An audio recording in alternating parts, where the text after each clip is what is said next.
On fields of prim and proper privilege, a people's game was bound in laws. A silver cup was cast for gentlemen. Stop me if you've heard this one before.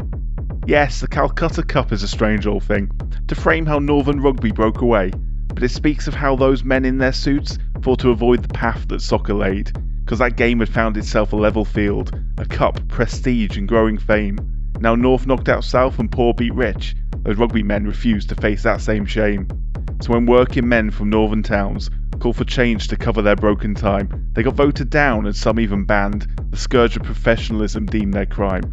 So late in August of 1895, their sport now lost to them, all hopes forlorn. 22 clubs, Northern rebels one and all, free at last, because rugby league was born. It's amazing quite what can be attained when progress no longer is a misdeed. More ball in hand, hard runs, big hits, played by men of steel at full speed. And now of a Super League atop it all, at a theatre of dreams a grand final to see, so you can stick your Scotland-England Cup. This is Yorkshire v Lancashire. Now that is rugby. This is the Sporting Almanac Podcast.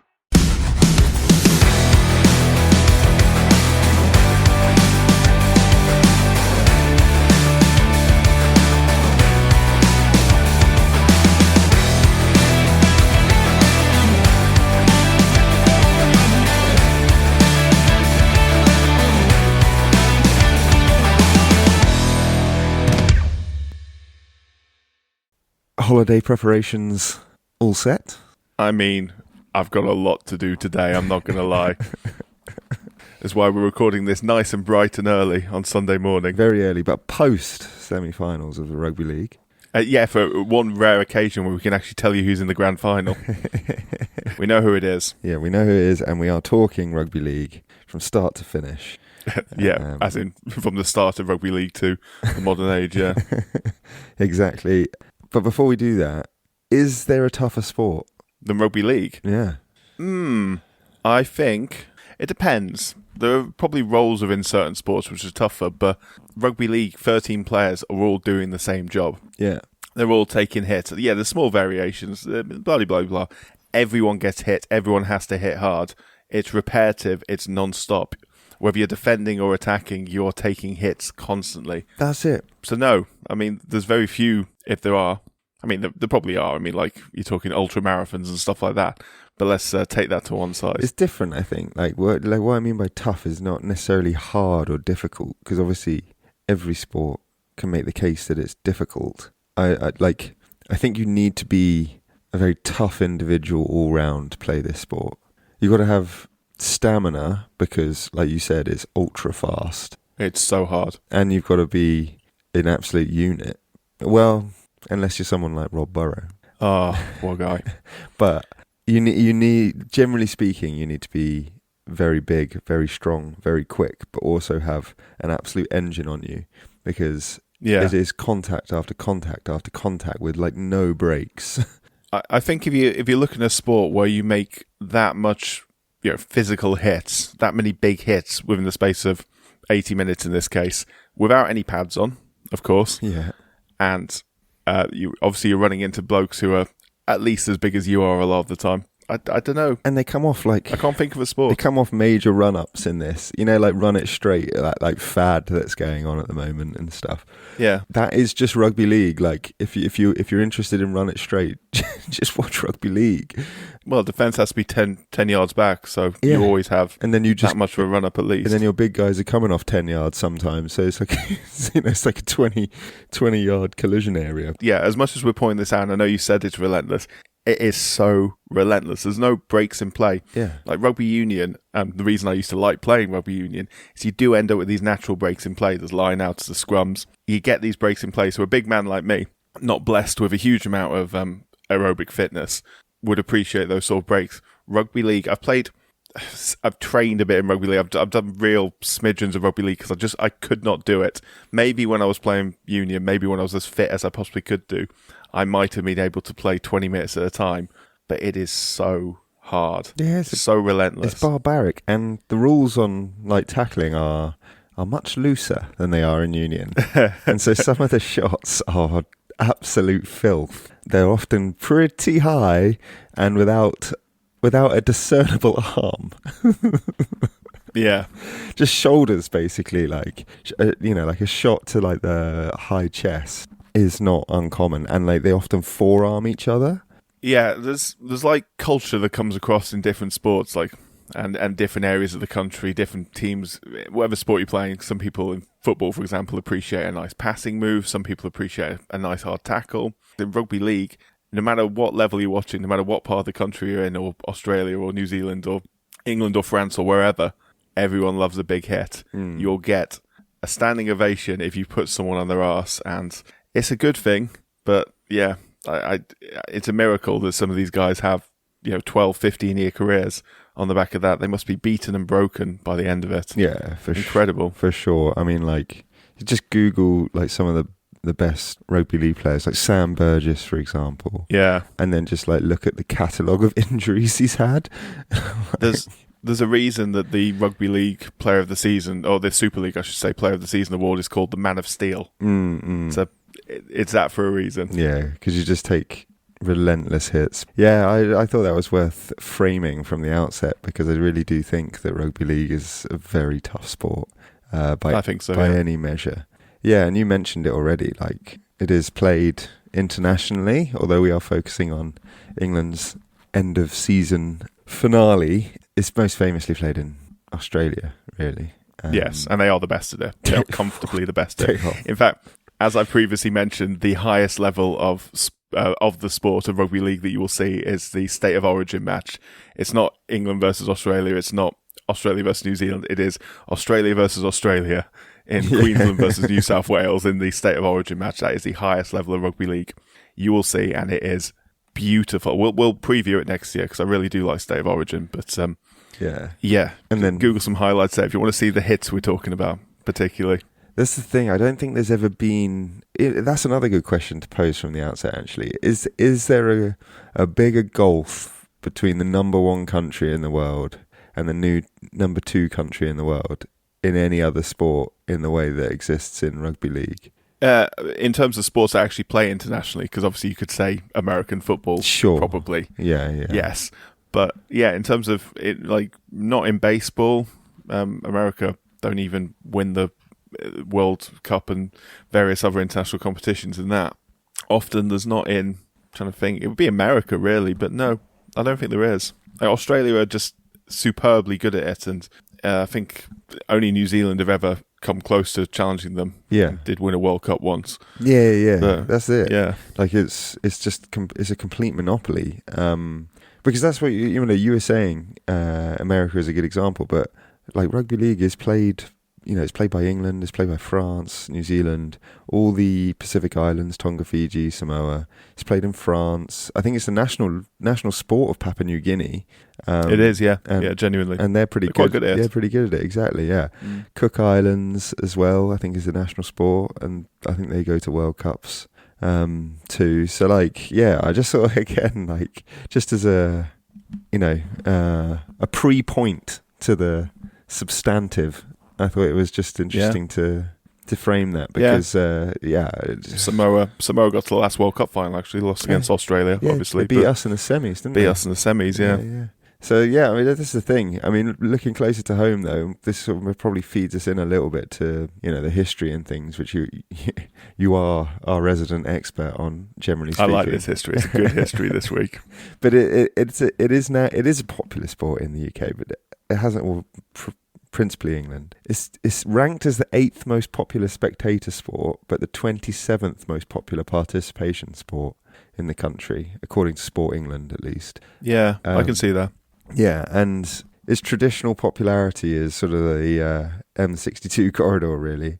Yeah, quite literally, which is Yorkshire and Lancashire, for those who don't know. And that's where the game originated, so that makes sense.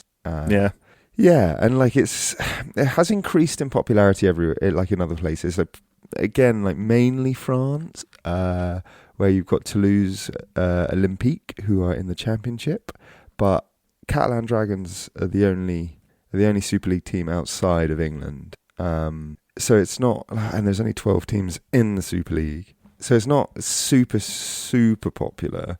It's actually a very interesting history of rugby league in France.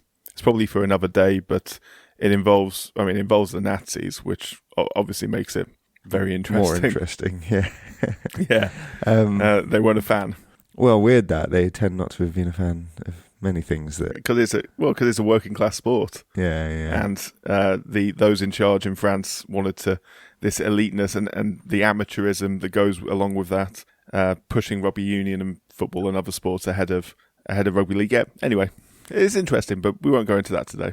No, but we will go into how we ended up with a 12-team Super League, starting from when exactly? Well, you'd think I'd start this story at, I don't know where you think, 1895. That's one place I could start. 1823 is arguably another place I could start if you know your rugby history. I am actually going to start. I'm going to start first of all by giving a shout out to one of the best podcasts I've listened to recently, which is Rugby Reloaded by Tony Collins.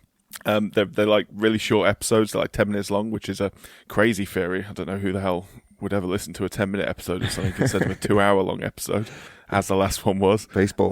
But yeah, I've listened to like 24 of them in the past couple of days, so you can get through them. So I see the appeal. But yeah, he's he's a good historian. He goes into good depth, and he's a bit of an expert on all the codes of football, and that is the interesting thing about all this. First, okay, I will start off by saying the first and most important thing to know about the two codes of rugby is that the split that saw rugby league break away and go its own way happened in 1895. Obviously the simple explanation for that you can go through shortly is a group of teams from the north of England wanted to be able to pay their players at least some money, at least basically broken time payments, as they're called, expenses for missing work. And the RFU, who were formed in 1871 and controlled rugby at that time, and then continued to control rugby union forevermore, opposed that because they were strictly amateur, and there's a lot more that goes into that. So the history and background to all this is one of the most fascinating sports stories I think that exists. It goes deep into like how the codes of football develop, because there are a number of codes of football which we have covered already. For anyone who knows anything about rugby union or rugby football generally, probably will expect the first line of this to be, in 1823, a man named William Webb Ellis, with a fine disregard for the rules of football as played at his time, took the ball in his arms and ran with it, thus originating the distinctive feature of the rugby game, as the plaque says. The tale of Webb Ellis does play a big part in this story, but not until much later, because that was when it was written. It's not got a basis in fact. It is an origin myth. And it's an origin myth that serves a really sort of important part of this story, because originally, football, all codes of football, developed from a sort of singular concept of this medieval style of football where teams would gather together, they'd play in, whole towns would play, and it would just be a big shoving match until someone shoved the ball a certain amount of distance. I'm sure hardly anyone died, I'm sure. I think there were probably more deaths than goals, but nevertheless. Rugby originally, for the first 30 or 40 years of its existence, its origin story was that it was the natural development of that game. It was the closest form of football to the original medieval game of football. But the interesting thing is they then changed it to be the Webb Ellis backstory, and that was because when there started to be sort of splits in the game, not the actual split that occurred, when there started to be cracks emerging in the game, they wanted to protect the idea that rugby was a form of football developed through the public school system, through the posh private school system of England, and it was unique to that private school, not a mass participation sport. And so they basically conjured the William Webb Ellis story to give it that uniqueness that locked it to the private schools, rather than giving it a sort of origin story which came from being the people's game. Essentially, they were happy at that point for soccer, for association football, to be the people's game, and they were trying to protect their own arse as things started to develop, which I'll come to, and there started to be fractures in the game of rugby, because there were those who wanted to be recompensed for their playing and those who wanted to stop that happening for various reasons at all costs. So I think the William Webb Ellis story is really, really interesting, not because it has any basis in fact, but because of it is an origin myth which serves a purpose, as origin myths tend to do. Yeah, just like a diversion of the truth. It's like it's just something to rally around. A marketing tool, basically. Essentially. Yeah, pretty much. A marketing tool is a really good way of putting it. Yeah. So yeah, anyway, so in the world now, there are numerous popular codes of football which fall under 5 main banners, some with clear variations of some, different version played of others, obviously things like 5-a-side football, 7s rugby, footy 9s, which is AFL, Aussie rules shortened version. So there are association football, which I will refer to as soccer today for clarity. Apologies for everyone who was offended by that word, including you, Ben. Rugby football, gridiron football, Australian rules football, and Gaelic football are the 5 sort of main branches of football nowadays. Obviously, gridiron comes in a couple of forms, American and Canadian, and of course, rugby comes in 2 forms, rugby union and rugby league. As of this episode, we are just missing Canadian football from the list of the major forms of football, so stick a pin in that.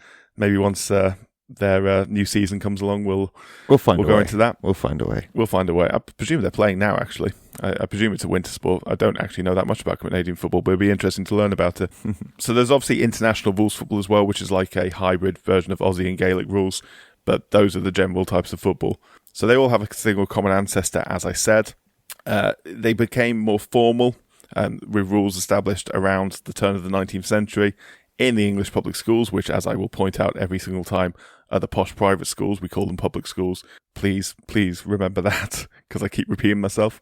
And its popularity that came on a wave of what would later be referred to as muscular Christianity, which is sort of this mix of patriotism, discipline, stiff upper-lipped masculinity. See the volleyball episode, mate. Oh, yeah, see volleyball episode. YMCA stuff. YMCA, yep, all the way back to that. Yeah, as we say, it just repeats itself. History repeats itself. Yeah, it does. It's common ancestry for everything. Indeed. So obviously that celebrated athleticism for its sake alone and not for any sort of monetary reward. So amateurism, essentially, was hardcore, the hardcore thing around that. Obviously, different versions of football emerged at different schools, this one being the version which emerged at rugby school, hence rugby football. And rugby football placed an increased emphasis on scrummaging and feats of collective strength, essentially. And it did allow the ball to be moved, to be carried in hand, but it was very much secondary to the big shoving match. So there's obviously similarities and building blocks to all the modern codes of football scattered around. Weird things that emerge in like early versions of rugby, which are still used in like Canadian football, like rouges, which is a way you can score in Canadian football worth a point. And obviously like behinds and stuff like that from Aussie rules and Gaelic football who have goals. No, sorry, not goals. Is it a point? Yeah, points. Yeah, we kick it over there. Yeah, so that sort of concept of a secondary way of scoring comes from that. But while there are similarities, any game of football from any code of football would look very different when observed by an observer today compared to modern forms of the game. But they all have a sort of collective history and they also built off each other. It's quite interesting. So rugby football itself, once old boys had left the schools and moved into adult life and gained some influence, they started setting up private clubs, playing the games that they once played at school. They started tweaking the rules locally, and eventually, once enough clubs were set up and there were enough variations in those rules, there was a desire for a singular organisation to govern the rules and to provide consistent quality opponents and such things. And the sports also spread thoroughly throughout the British Empire, allowing ex-pupils of some of the schools in question to form their own version of the sports, most notably Tom Wills, who was an Australian who went to rugby school and helped form Aussie Rules Football, as we mentioned in the Aussie Rules episode. Yeah. So, again, it all links together.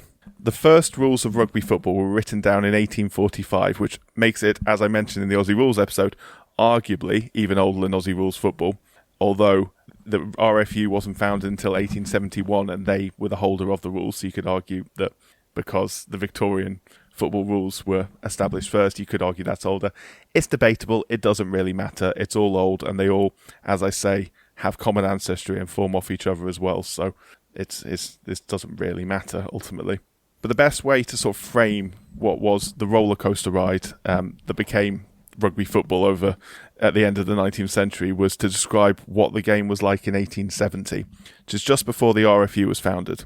It was one of, at that point, the 2 major codes of football being played in the United Kingdom at this point, obviously alongside soccer.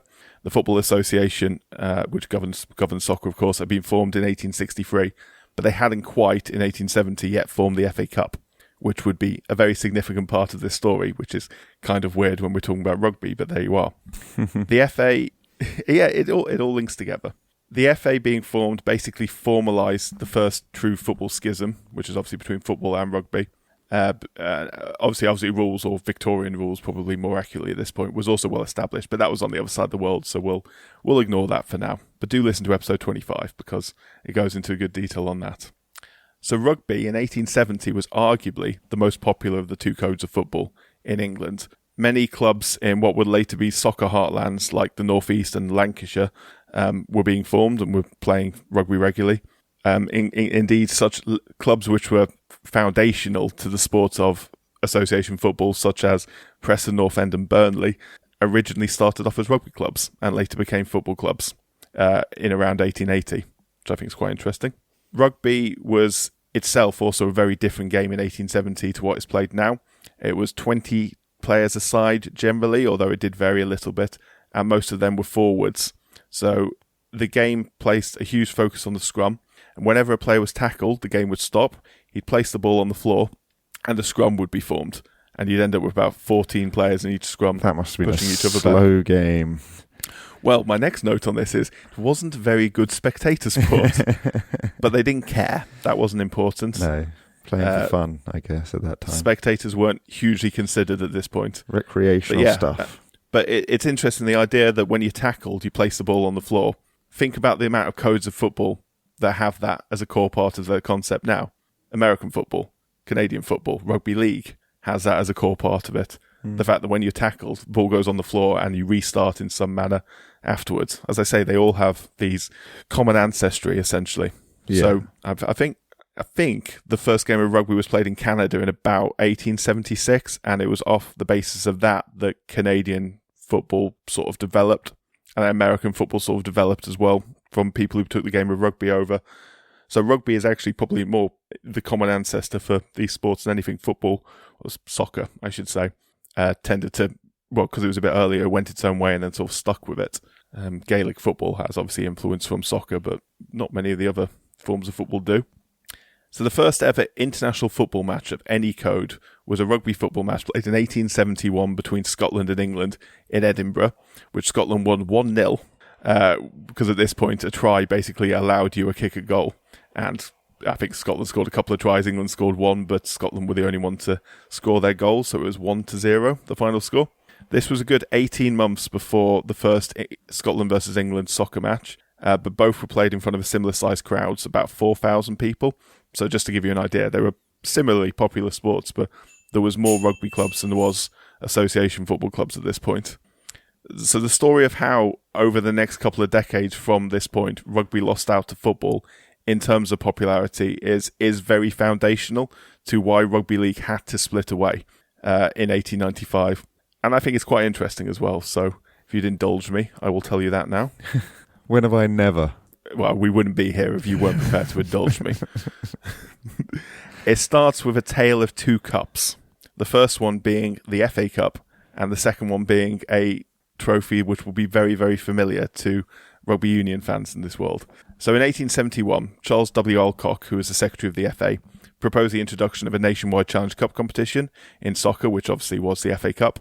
Quickly, this engaged fans who wanted to see their local team play exotic opponents from far, far away, like the North. And but it was at the time, because you'd play your local league, you'd play like the Surrey League or whatever it might have been at the time. It's like horse and carriage, isn't it, to get anywhere? So, well, trains, but yeah, even so. Yeah, true. They just about come around, but I'm not sure that they were the kind of infrastructure that we're talking about these days. It was within a generation of people being horse and carts. So for someone in 1871 who was 70 years old, they probably remember a day where trains wasn't existed. It was carriages to get around, and therefore, unless you had a bit of wealth about you, you just didn't. You probably didn't go 20 miles away from the place you were born. So yeah, it was a big deal being able to play teams from the other side of the country connected by this rail network. So the competition became hugely popular, inspired many local cup competitions also, and just cup football generally, cup soccer, became very popular at this point and drew really big crowds. The year of the first FA Cup final, 1872, also saw a rugby match played in India on Christmas Day under rugby football rules in the city of Calcutta. The Calcutta Rugby Club was soon founded afterwards by expats, ex-rugby school pupils and some soldiers as well. I think there was a Kent regiment based there. But by 1878, diminishing membership of the club saw it fold, and with its remaining funds totaling 270 rupees, the final members decided to melt the silver down, the coins down, in order to make a trophy. This they then presented to the Rugby Football Union with instruction to use it to create lasting good for the sport of rugby. This trophy, of course, is the Calcutta Cup, which any fans of the Six Nations and Rugby Union will know to this day is presented to the winners of England versus Scotland. I was going to say England and Scotland in particular. Yeah, it's probably in terms of, we talked about this obviously in the Rugby Championship episode as well, these trophies presented for individual matches. Calcutta Cup is the OG, it's the original, the longest, the best, some would say. Certainly Scottish rugby fans would probably say when they win it. When they win it. But the interesting thing, yeah, which they have quite a bit recently, not this year. They have a very, very good recent history of winning it. Yeah. So it's what the RFU chose to do with the trophy, which shows why soccer became the most popular of the two codes and why rugby league had to break away 20 years later. Because as I mentioned, at this time, cup competitions were all the rage. It was everything. Fans loved it. The media loved it. It was great for fan engagement. It was great for getting people into grounds, buying tickets. So when the cup was handed over and they were deciding what to do for it, almost everyone was saying, make your own cup competition. Make a Rugby Challenge Cup competition. Take on the FA Cup. But are you leading us into the Challenge Cup here? Well, I will mention the Challenge Cup at some point, but no. This is about 1880 at this point. Okay. And yeah, so obviously of course to try and replicate the popularity of the FA Cup, but the powers that be at the RFU refused to use it for this, instead awarding it to the winners of England Scotland, as I mentioned, which it remains in use to this day. The decision made and remains to make absolutely zero sense from a sports development point of view, from the point of wanting to develop and grow the sport of rugby, but it does get to the heart of how rugby differed from soccer and what held its growth back. It was that the men in charge didn't want it to grow. They had no interest in it growing. They didn't want this sport to get bigger because they'd seen what has happened to football as a result of that. The boys are elite. They want to keep it elite. Yeah, exactly. So the men in charge of the RFU, they were upper middle class gentlemen. They believed in those muscular Christianity principles we've mentioned on a few occasions now, including singing the YMCA too. It's a weird link, but it works. It works very nicely. They believed the sport wasn't for profit, but it was for personal development, pride, patriotism, other words beginning with P, I'm sure. They didn't want the sport to become popular because that would mean it would become popular with the unwashed masses, as soccer was quickly becoming thanks to the FA Cup. The unwashed, Jesus. Yeah, literally. I mean, yeah. I know. But yes, I know. I'm obviously pushing the point to its extremes, but yeah, that's essentially what it was. They didn't want a cup competition that drew a team of gentlemen away to some grim northern mining town playing working class men, and they really, really didn't want them to then lose that game. Oh, can you imagine? Can you imagine? It's deeply, and it was happening in the FA Cup. Yeah. Pants were being pulled. Yeah, by 1880, soccer was changing. Working class teams from Lancashire particularly were beginning to seriously challenge the established elite from London and the South for around other ex-public school strongholds. By 1883, as we mentioned in the FA Cup episode 7, the unthinkable happened. The Old Etonians, about as public school as a public school boy group can get. Yeah, for those who don't know, that is Eton, where members of the royal family are routinely educated. And several recent prime ministers as well. So they were beaten 2-1 in the cup final by Blackburn Olympic at the Kennington Oval, a working class team from Blackburn of all places. Again, about as working class town as you can imagine, taking on about as public school group as you can possibly imagine. At the Oval as well. Like, so many games we play at the Oval. It's almost worth doing an episode on the Oval. Well, we could do. It's a venue. But yes, you could do it on anything. We're in charge. Why are you limiting yourself, Ben? Don't let society dictate what you can and can't do. The podcast, be your own man. The podcast world is our oyster, as they say. It is. So yeah, the more and more success working class teams had in soccer, the more and more the RFU resisted, and it really did resist the move away from amateurism and the ethos that governed it. It was long known that soccer players were being paid one way or another, either given good jobs to work alongside their playing, or paid expenses in quotation marks, to compensate them for working time lost, which was so-called broken time payments. Basically, broken time payments allowed a working man to take time away from work to play their sport without losing their wages. So the club or the league or whatever it might be would compensate them for their lost wages. So it wasn't that they were getting paid, they were just allowed to not go to work so they could play instead, which seems fairly reasonable. Yeah, well, yes. Especially when, obviously, as a working man, your wages are essential to your living and your family's living. Especially back in that day. Yeah, very much so. So rugby took its first steps to outlaw this in the 1870s, and it doubled down super hard in 1886, which is the year after the FA had finally given up the ghost and allowed limited professionalism in association football. The bar was clearly set by the 1886 amateurism rules in rugby, which stated rugby is and always would remain an amateur sport, which, to be fair, it did for a long time. Yeah, very long time. Rugby union, at least. Yeah. So the game of rugby was hugely popular in the north, mainly around Yorkshire, where it didn't yet quite compete so hard with football, association football, soccer. See, this is why I'm saying soccer, because it's a lot easier just to say soccer. I'll allow it. No, we hate it. On this occasion. You'll allow it. Concede on this occasion. On this occasion only. So some soccer matches, some rugby matches. You can call it association football if you want to. Yeah, but it's a mouthful. But it's his official title. I'm trying to not make the episode 2 hours long, Ben. So some rugby matches were still getting bigger crowds than teams in London got for soccer matches.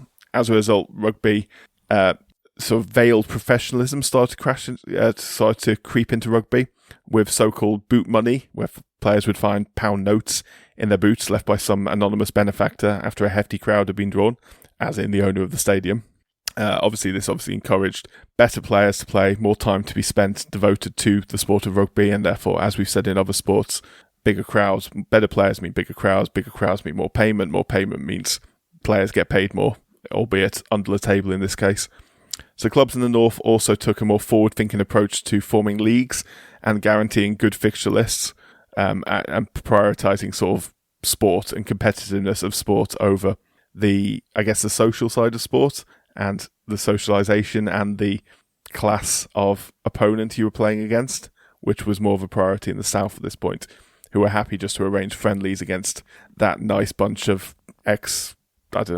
Waddington school players. Let's make some schools up to not insult anyone. Yeah. Whoever it might be. You know what I mean? The old Etonians would play the old, give me another school. Harrowians or something like that. Harrowians, yeah. Harrow's a good one, because Harrow actually does play an important part in forming association football. But yeah, so obviously more competitive games in the north meant to a higher level of professionalism in all but the actual money side of things. Sort of more training, better tactics, better and more aggressive recruitment as well. And it also meant that more and more national team players for the England national rugby team at this point began coming from this crop of northern talent that was available. And therefore the strength and the prestige of the northern game really did begin to challenge the southern elite. So the RFU, seeing what compromises and concession had done to soccer, fought back hard. They banned players who'd taken payments. They kicked whole clubs out of the league as well. A lot of clubs who got booted out basically turned to soccer at this point and became soccer clubs as well, because they were allowed to pay their players playing soccer, which is, again, a crazy concept that you could just switch between those two games, which are so different nowadays. And they were so different then as well, but I guess if you're not allowed to play rugby anymore, what choice do you have? It's also just probably a bit like, because it was disorganised sport by modern standards, not dissimilar to like playing sport at school where you play a different sport each term. So if you're a good sportsman, then you would play all of them, which is why you see that, examples of rugby players being England cricketers as well and things like that. Oh, yeah. Oh, cricket. A lot of these rugby and soccer clubs originally were set up because cricketers wanted something to do during the winter, essentially. Wanted to keep fit over the winter. As we mentioned in the Aussie Rules episode, that was why Melbourne was set up originally. So it wasn't that these clubs and leagues in the north were screaming for professionalism. They were just looking for a different definition of what still defined amateurism. So they felt that players being recompensed for time lost working wasn't professionalism. It was just allowing amateurism for all, essentially, and not limiting amateurism to those who could afford to do it. So those who were paid enough the rest of the time, or had employers who were willing enough, or lived a life of leisure already, and therefore had the time to do these sports without, obviously, losing wages that could stop their family getting fed that week, which essentially was, unfortunately, the situation at the time. Yeah. So for those in the South, members of the elite, they disagreed, either for ideological amateurism reasons or for reasons of class and snobbery. Snobbery. Not wanting their game to... It's snobbery, yeah, essentially. Not wanting their game spoiled by their so-called lessers. So these payments being called for were the so-called broken tie payments I mentioned at the beginning. They basically came to be the straw that broke the camel's back. At the RFU's AGM in 1893, broken tie payments were proposed and thoroughly rejected. Arguments were also made at this point that there were more northern rugby clubs than there were southern rugby clubs, but the representation at the RFU, as you can imagine, was very much skewed the other way, largely governed by southerners. The sport was basically, in a nutshell, at its breaking point. And it all came to the head in the summer of 1895, where 22 of the leading northern clubs, I should say, met at the George Hotel in Huddersfield. And between them, they agreed to separate entirely from the RFU and form their own Northern Rugby Football Union. They remained amateur, but they just allowed broken tie payments. So that's all it came down to ultimately. The RFU weren't prepared to give an inch. They'd seen what had happened to football. They'd seen how power had shifted in football as a result of this. Because this is actually really interesting to me, how soccer and rugby union have been governed since they took their separate paths from the 1880s. Obviously, soccer turning professionalism and the RFU doubling down and stopping professionalism in rugby. So soccer turning professionalism meant that commercial concerns came to the forefront rather than sporting concerns or any sort of moralistic concerns. So it basically meant that the FA ended up losing power, prestige and control to those better positioned to create popularity. So first of all, the Football League initially, and later to FIFA and to other governing bodies like UEFA and wherever else who were in a position where they could get better clubs together or better teams together in the form of the World Cup. And the Football League obviously could get the best teams in England playing each other, and therefore they cede a lot of control to them. Whereas the RFU, by maintaining amateurism and keeping amateurism as everything, they had the power to ban teams and players, and they used that power frequently. There was a point where anyone so much as coaching rugby league, because their school told them they had to coach rugby league, could find themselves getting banned from playing rugby forever if they were playing otherwise, or if they wanted to become a referee, or if they wanted to coach in rugby union, or if they wanted to be an official at a rugby union club. They couldn't because they'd engaged in rugby league, even at the most amateur of amateur levels. And that gave the RFU an incredible amount of power, which they maintained for 100 years, essentially. And as opposed to football, who the FA lost that power because they allowed professionalism and therefore money became everything in the game. So it's quite an interesting debate as to if it's a good thing or a bad thing. But the ultimate important thing for this episode was that there was a new Northern Rugby League and they were incredibly successful right from the beginning. They were runaway success. 22 clubs originally, they were at 60 clubs within a year. And they formed the Challenge Cup in 1896-97 season, which was the oldest cup competition in any form of rugby anywhere in the world. And the first winners of that were Batley, who beat St Helens in the final. That's a proper final, that. I like that. Yorkshire winning as well. I like that too. So originally there was a single top division covering both Yorkshire and Lancashire, but travel costs and expansion in this number of teams meant it basically became more practical to form county leagues at first. Over the years, there's sort of intermittently been county leagues, so Yorkshire and Lancashire leagues, or there's been a national competition. There was a national competition founded again in 1901, 1902. The word county leagues below that still was sort of fed up into it. The rules as well of rugby league originally, there was some small variations in the rules. It was 15 aside at first. I think it was about 10 years later, it became 13 aside, and that was always to create more space. So there was more space to run into, which is what popularised the sport, what made it more popular. Originally as well, they got rid of rocking and mauling for the ball pretty quickly, going back to the old rules. So if you think of like 1870 as being like the shared rules, the common ancestor of union and league, and then a lot of rule changes made in the next 25 years were basically rejected when league took it on, took on control of the game. So they basically said, "Now we don't like these changes that were made.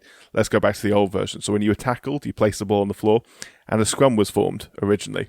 until they realised that just meant there was about 100 scrums every game. Yeah. And I'm not exaggerating that number. There were some games where there were 100 scrums. Now they have uncontested scrums on very few occasions. It's all about the ball and open play now, and that's where the rules start going. Eventually, they introduced the play the ball rule, which is where when you tackle, you get up, you roll the ball between your heel legs. the ball back to a guy behind you, and you play on from there. The opponents have to, all but two of your opponents have to retreat 10 yards, so you've got a lot of space to work into.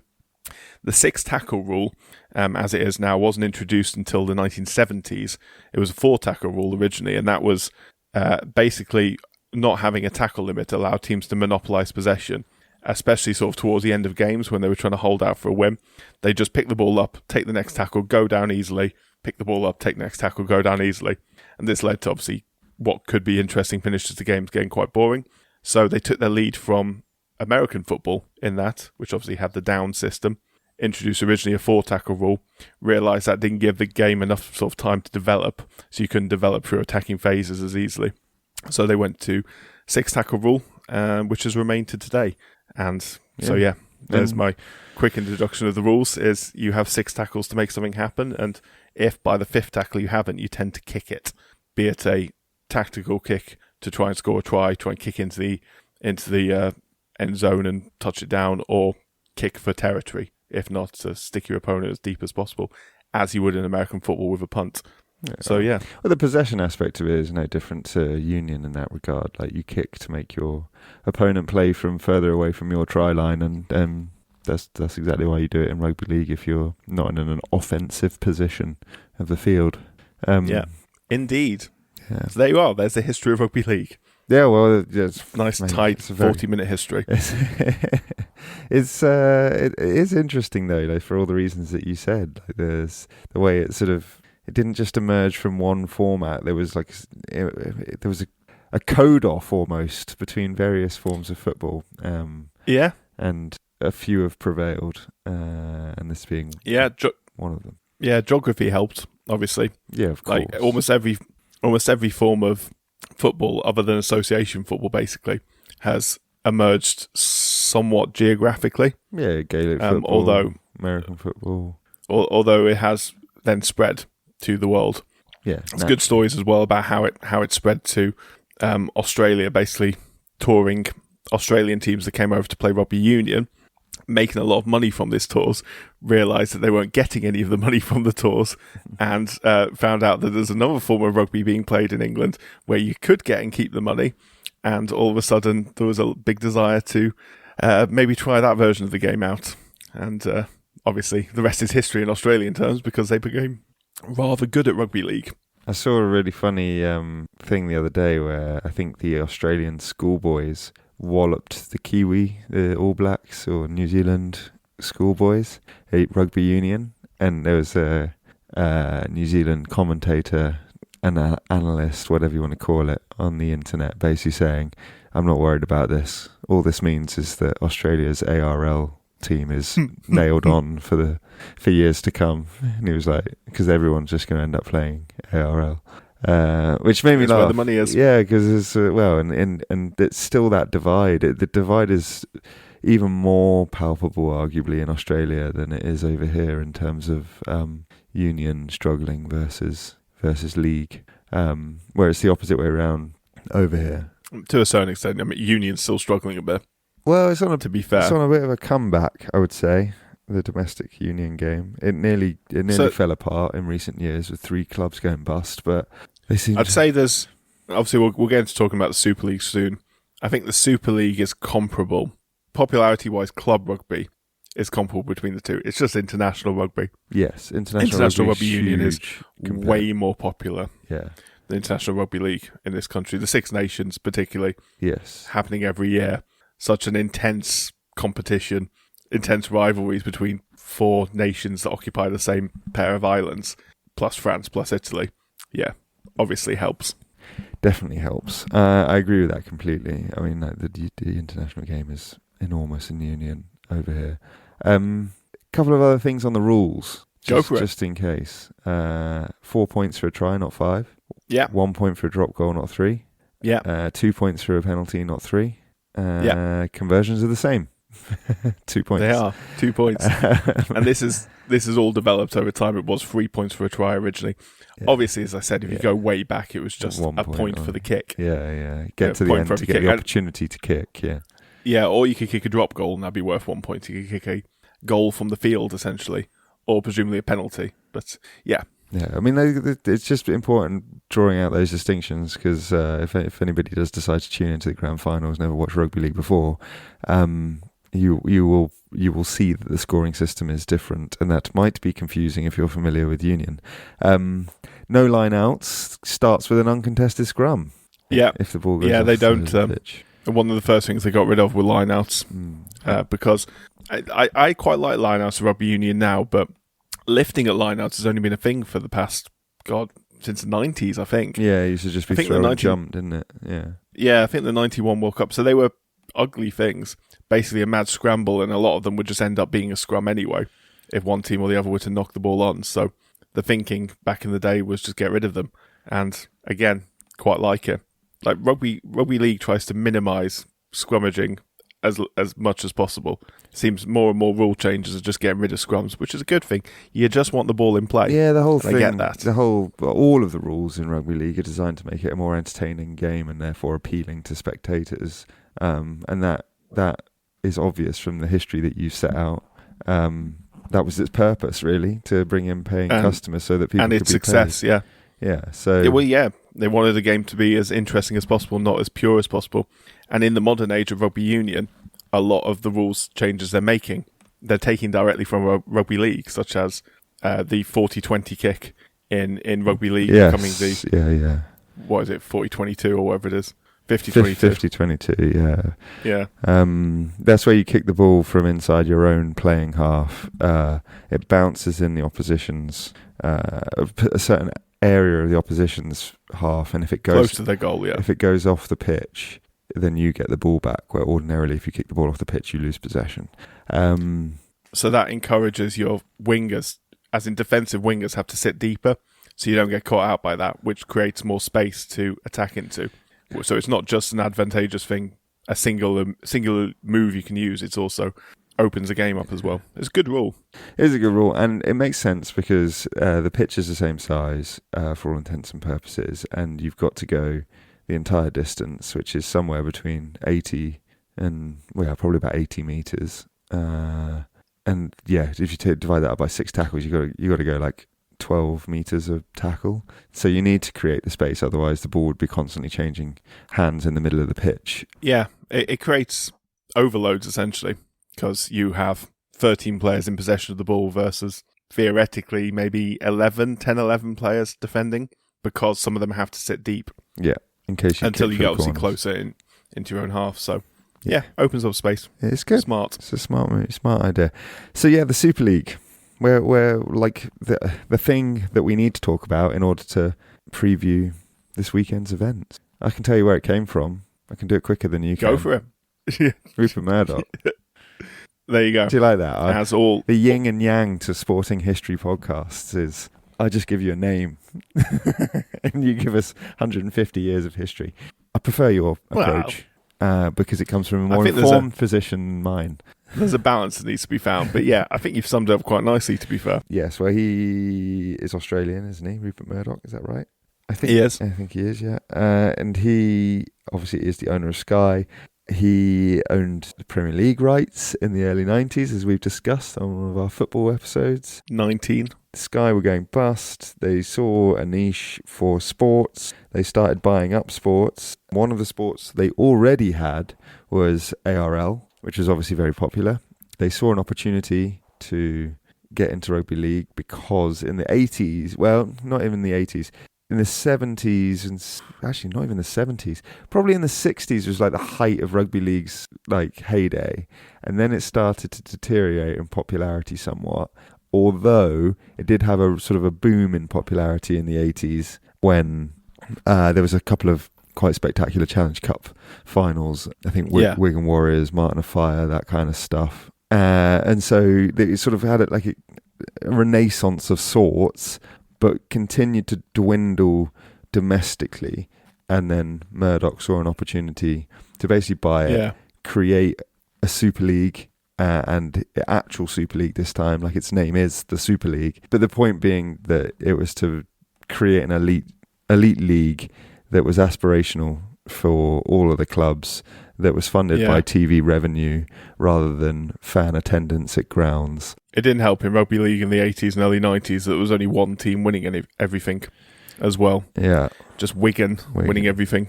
So I think that didn't help. But anyway, sorry, interrupted you. No, I mean, that's pretty much it, really. He just goes and buys it, form the Super League, and it's, it's remained not quite exactly the same ever since, but it is essentially the top end of the English rugby system or British rugby league system.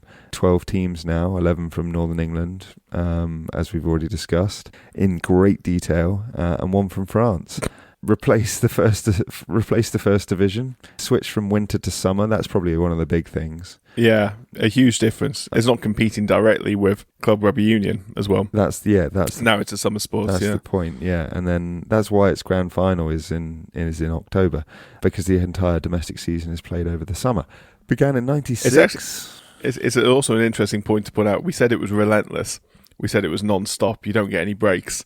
It's also been played in the height of summer, a lot of it, through July and August, where I know England gets a bad reputation for its weather, but it can get very hot during the summer here, very humid as well. So just to add that to the, these people being Ironmen aspect of it. I mean, only 24 clubs have competed in it since its inception, since 1996. So you could argue whether or not that equates to a success. 19 have been from England, 3 from France, 1 from Wales and 1 from Canada, but 12 of them have effectively fallen out or gone bust, including some major names. There's not really any way in, well, other than patience and waiting your turn, but there is a very easy way out, which has happened to a lot of teams, and that's going bankrupt. As you say, going bankrupt.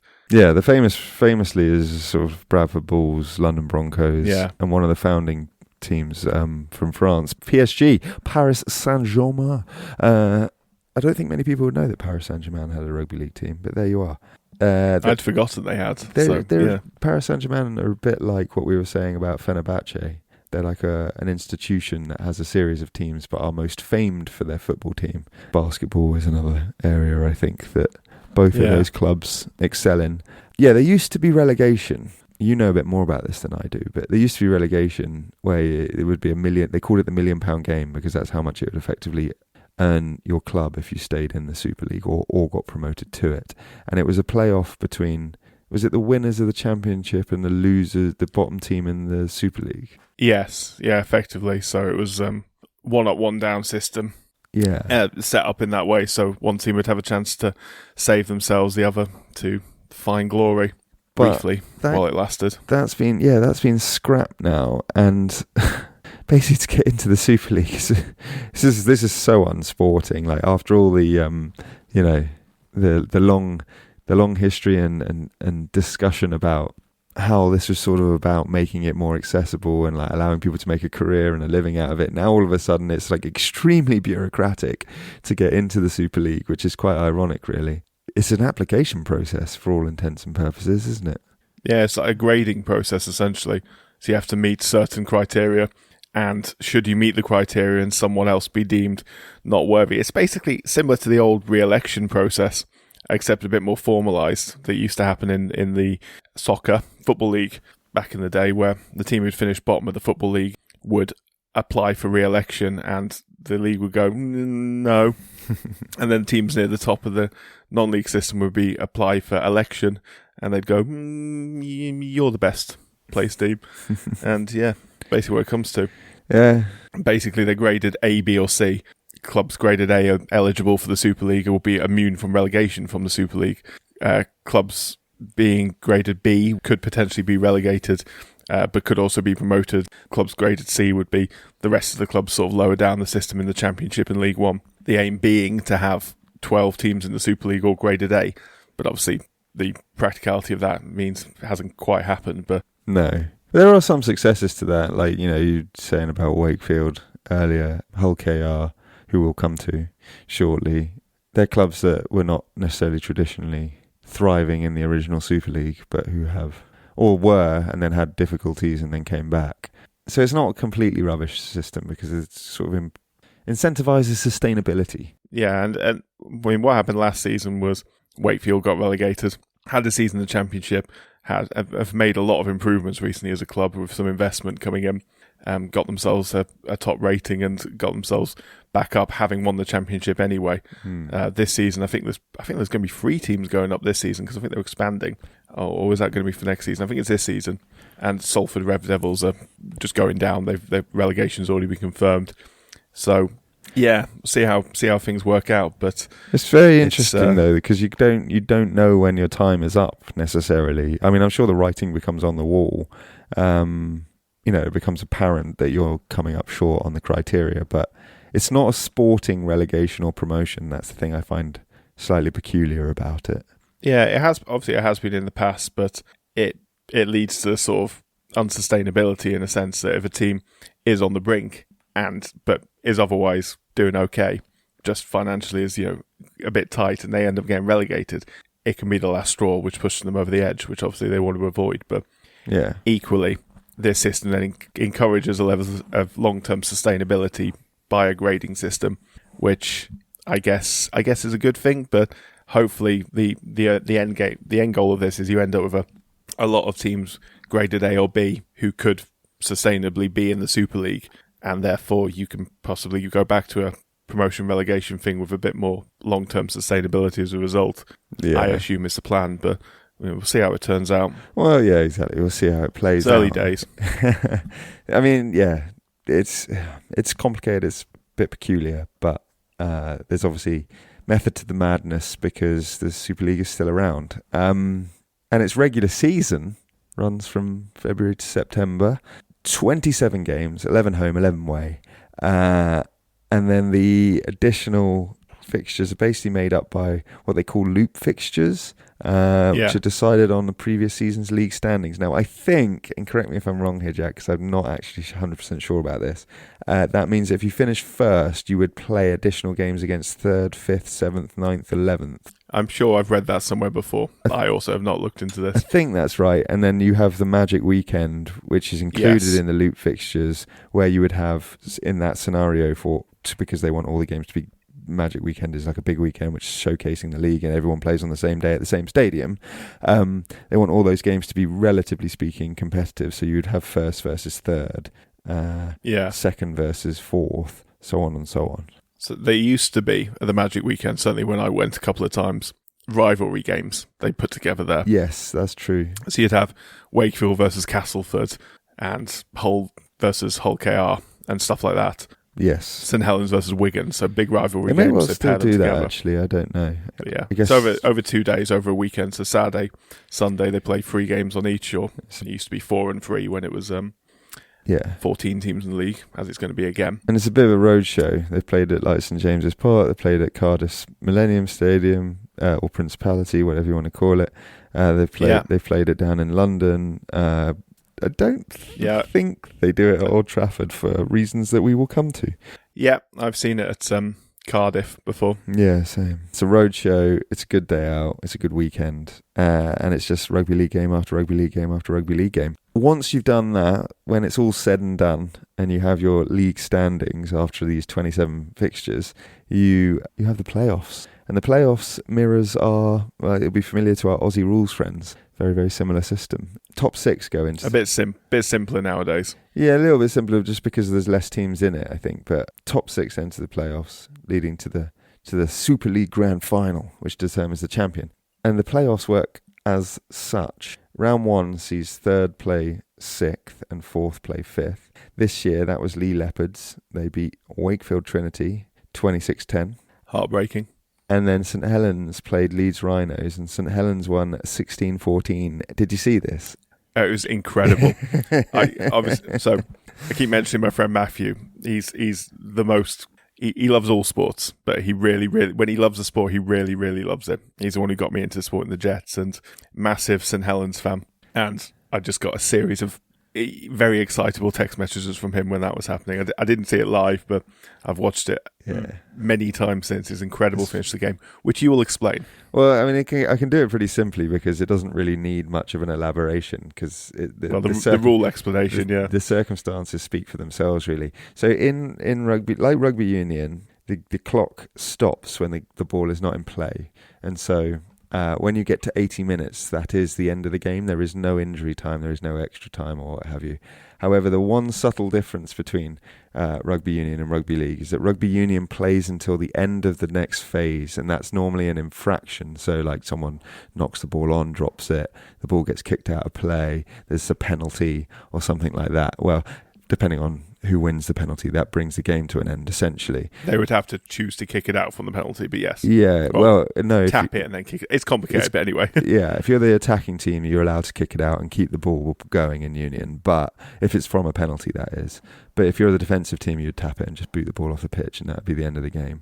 In rugby league, that is not the case. So in rugby league, it is the next tackle ends the game. So you don't get to play till the end of your set of 6. You just play. So as soon as the hooter goes, that's it. Next time the ball goes dead in any way, whether it's a tackle, whether it's a drop ball, whatever, it doesn't matter. The game ends. Anyway, cue the circumstances. I think they're 14-10 to Leeds as the hooter goes, and St Helens. I think it was 12-10 because I don't think they bothered with the conversion or didn't get the conversion. But anyway, yeah, carry on. So it must have been 14-12 then.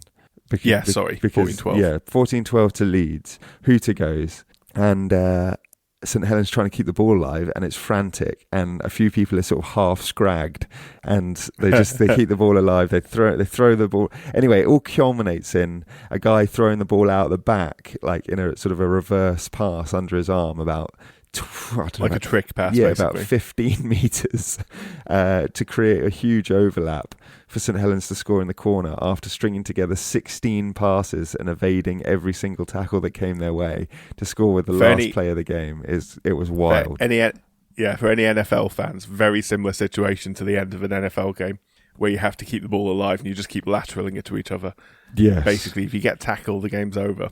It happens every so often. It is so fun when it does, whether it works out or not, but when it works out, especially when it's your team, as Matthew will attest to, it's incredible. Yeah. Unfortunately, they did lose yesterday, so they will not be playing in the grand final. Well, exactly. I was just coming to that. Then the winners progressed, so naturally speaking, that was Lee Leopards and St Helens. Lee Leopards went up against Wigan Warriors and lost 18-6, and St Helens went up against the league winners, who got the League Leaders Shield, Hull KR, and were beaten 20-12. So that means that your two winners of the semi-finals, and therefore your two teams in the grand final this year, are Hull KR and Wigan Warriors, and they will be playing at Old Trafford, the big dance as it's known, this weekend. Do you know how much the winners get for this? I don't, actually. It's not very much. Probably not as... Yeah, I was going to say probably not that much. £100,000 for the club that wins, and 50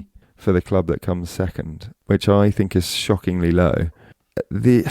Yeah, I mean, but that's, I guess, indicative of its popularity and investment in many ways. I mean, a lot of the time we end up comparing sports to football, to soccer, and it's not comparable. Yes. It's a big sport, very popular sport in a certain part of the world, but it's not the same. It's not the same. Not money wise. No, and does that feed into why it's such a monopoly for 3 clubs predominantly? It certainly has been in the Super League history. Yeah. Wigan, St Helens and Leeds, I assume you're talking about. Yeah, so basically there's only ever 4 winners, and you've named 3 of them. Bradford Bulls. That is it. So St Helens have got 9. They also have the most finals, 14. Leeds have got 8, third most finals though with 11. Wigan have 7, second most finals with 13. And Bradford Bulls have 3 titles with the fourth most finals, 6. There are only 7 other teams that have made a grand final. Can you name them? Hull KR. They are in their second. Huddersfield. No. Are they actually? Yeah. No, that's a bloody awful start then. Hull. Yes, 1. Put me on the spot. Warrington. Warrington have made 4. Yes. Yeah. Never won one. Perennial losers. Yeah. Two. Definitely not Wakefield. No, two you've already mentioned in different contexts. Oh, Catalans, and they get to a final. Catalan have made 2 finals, and they were not the 2 that you've already mentioned. This is a fun game. Castleford? Castleford have made 1, but you have not mentioned them before either. The 2 that you have mentioned remain on the board. I don't know. Salford City, Red Devils. Salford, yes. And London Broncos.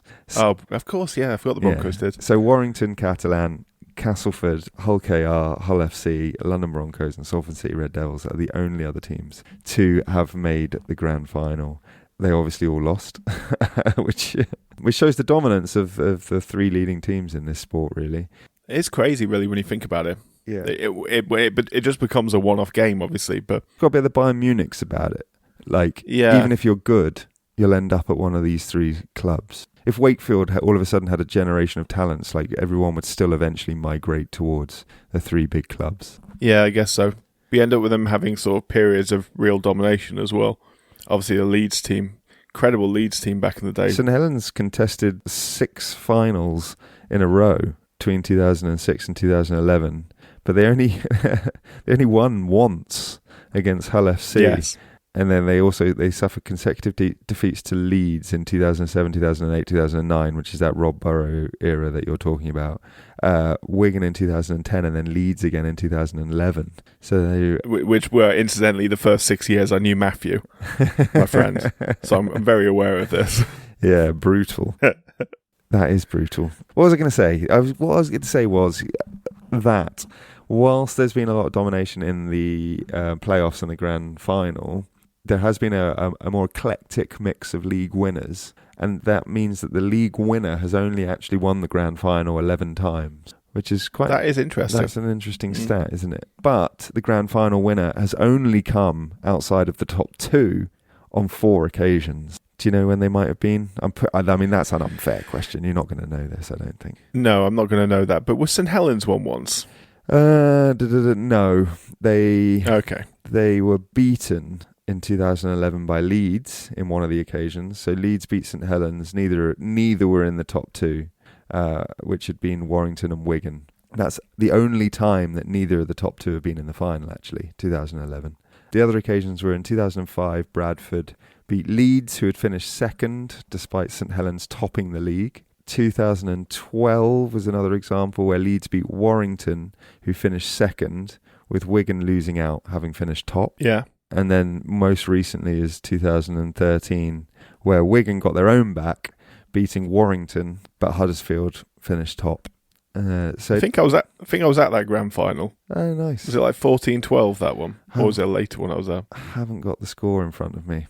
Only the fact that it happened. I've definitely seen Wigan win a grand final. Again, Matthew will be able to tell me when it was. I forget. Not important. Do you have a view on the greatest grand finals that have ever been? Because I've got 2 of them that I would like to tell you about briefly. You go ahead. I reckon you can guess. There may be overlaps, but you go ahead. Okay, so where to start? Where do we start? Do you want to go old school first, or do you want to go...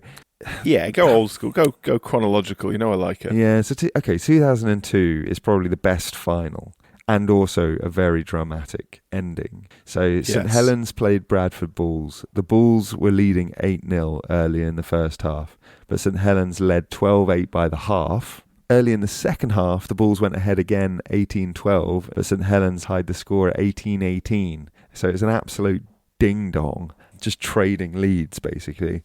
After 2 drop goal misses from each side to win the game, St Helens' Sean Long then scored a last-minute drop goal to give them a 19-18 triumph in one of the most dramatic finishes and best grand finals ever played. Yeah. Should point out to those who don't know that the only time really you ever try a drop goal is to win the game.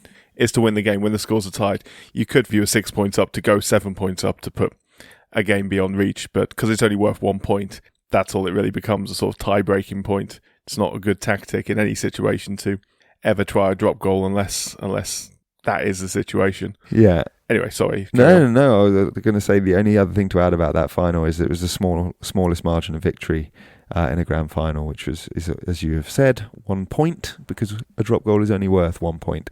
So that is probably the best final ever played and one of the most dramatic finishes ever played. But for drama, pure, unadulterated drama, it's probably 2020, which is a shame because the 2020 final was played, I think, either behind closed doors or before a very small crowd, because the return of the football season after COVID meant that it wasn't even played at Old Trafford. It was played in Hull. Yeah, it was, yeah. And it was probably one of the worst finals of all time with the greatest finish of all time. For 79 minutes, yeah. So, St Helens versus Wigan. And I should probably say Matthew would have been freaking the fuck out about this. Especially against Wigan, yeah. Scores 4-4 in the 78th minute. This is incredible. This is actually incredible. 78th minute, 2 minutes to go. Bearing in mind, as we said, the game ends at 80. It is dead. As soon as the ball goes dead in 80, it's dead. So 78th minute, Wigan are awarded a penalty when St Helens player was ruled to be offside from just inside the Saints half. So it's a big kick. Wigan's Zach Hardacre took a shot at goal, and his kick drifted just to the right of the goalpost, leaving the scores remaining tied. As the game went into the final seconds, Saints winger Tommy Makinson attempts a drop goal, and as the hooter sounded and the end of the game and was effectively declared, but for obviously the ball falling dead, the ball hits the post, bounced back in play, and then bounced back towards the Wigan in goal area, where St Helens centre Jack Wellsbury has out-sprinted the Wigan fullback Bevan French and literally dived and got his hand just to the ball before it goes into the dead ball area, touches it down and scores the winning try. Game ends 8-4. Like, insane. Scenes.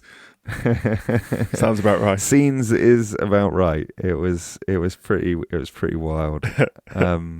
Yeah, so it's actually not a game that lends itself to that much drama in grand finals, and I don't want to pour cold water on it before we end the episode, but there haven't been that many dramatic finals. They're often quite one-sided for the reasons that we've said about the dominance of various teams. Yeah. Biggest margin for victory was Bradford when they beat Wigan 37-6 in 2001, 31 points, an absolute battering. Highest scoring game was Leeds St Helens 2011, 48 points, but it was 32-16 to Leeds. The lowest scoring game was actually last year's grand final, which is a real dud, which was Wigan winning 9-2 against Hull KR, only 11 points in the whole game. That's crazy, yeah. And obviously didn't watch that. Hull KR have a shot of vengeance this year because it's exactly the same final. Hull KR winning the league, Wigan finishing second in the league, both of them progressing through to the final. But yeah, I'll be supporting KR. Oh, I will be supporting KR as well. Like, be the first time winners if they manage to pull it off. So there's a romance still, a narrative that can be written. Indeed, and you know we love a narrative. We love a narrative. We love an underdog. We love romance. We love an underdog. But yeah, that's your grand final, really. Like, there's not really much else to say. It's yeah. I mean, other than just paying homage with the final word, I guess, to say that the Man of the Match award in the Super League grand final is now named the Rob Burrow Award after the late great Rob Burrow. Yeah, and rightly so. Yeah. I didn't actually know that. That's made me very happy.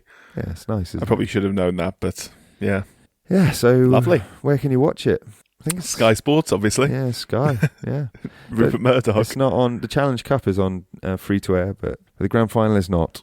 So you will need to have Sky Sports if you want to watch the grand final. Yes. Should we leave it there? Rugby League for the time being. I think so. I think we'll have. We'll obviously, as we keep saying, we'll always more opportunity to talk about sport in the future. But I think that's the good thing about our model is that it just follows the calendar. It does. Weird that. If people haven't picked up on that.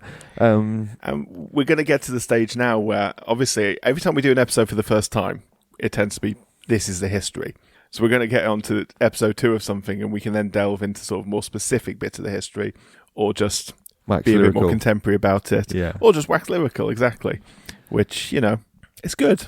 I'm looking forward to it. It will be fun. A new season. New season's coming along not too long, really. Or new year, at least. Yeah. So, yeah. So you're off on your hollybobs now. Yes. I keep calling them hollybobs, which is a sickening phrase. I don't know why I keep using it. You're going on your holiday, your well-earned holiday, and you're going to be away for 2 weeks. We have one pre-recorded episode. We do. Unfortunately, I don't think we're going to have time to get the second one in. But the second one was due to be on the NBA. Yeah. And the good thing about the NBA is not that much happens during the regular season anyway. So we'll fill in that gap. Yes. Similar to what we did with volleyball previously when I was ill and we missed a week. We'll fill in that gap at some point. But for now, there'll be an archery episode next week. And then you can all have a week off our voices as I'm on holiday. There's an episode coming out on the 14th, basically, but not on the 21st. And then we'll be back on the 28th, hopefully. Yeah. I'll be back by then. Perfect. All being well. Yeah, as long as you don't get arrested in your hotel lobby and miss your flight and have to go before a local judge. Who that's never happened to anybody in the senior family before, has it, Samuel? That's such a random pull. Yeah, can confirm that may or may not have happened to my brother at one point. He was completely exonerated, it should be pointed out. Yeah, because he didn't do anything wrong. He did nothing wrong. He just existed. Fucking idiot. Like, making a complaint against him. Oh, I don't know. Sam would tell that story better. I will not try. It's just ridiculous. A very American story. He'll be enjoying the fact that just got pulled up in the rugby league episode. Yeah, how do we get... Oh, yeah, because you are going to America. I am, yes. Well, have a lovely time. I'll try not to get eaten by an alligator. That was my main concern, but yeah, thank you. Yeah, and I will see you... Well, I will probably speak to you whilst you're in America, but I will see you for the purposes of this in a couple of weeks. Yes, although you as the listening public will hear us next week in our magically pre-recorded episode. Yeah. On archery. Well, cool. That leaves us to say... Bon voyage. Goodbye. To me. Safe travels. Thank you. See you soon. See you soon. Thank you for listening today. You're the best person I know and don't let anyone tell you otherwise. If you enjoyed it, the usual like, subscribe or rating would go down nicely. And as always, please tell your friends about us. All of them. Without exception. Our theme tune is Oh Yeah by Harmonia Productions. You can find us on Instagram and Blue Sky at The Sporting Almanac. Drop us an email at thesportingalmanacpodcast@gmail.com. Next up, it's archery. Or at least our best attempt at it. Until then, whatever code is your first love, as long as you love big hits, and remember that sport is nothing without the history that makes it, that's okay. Have a good week. Goodbye.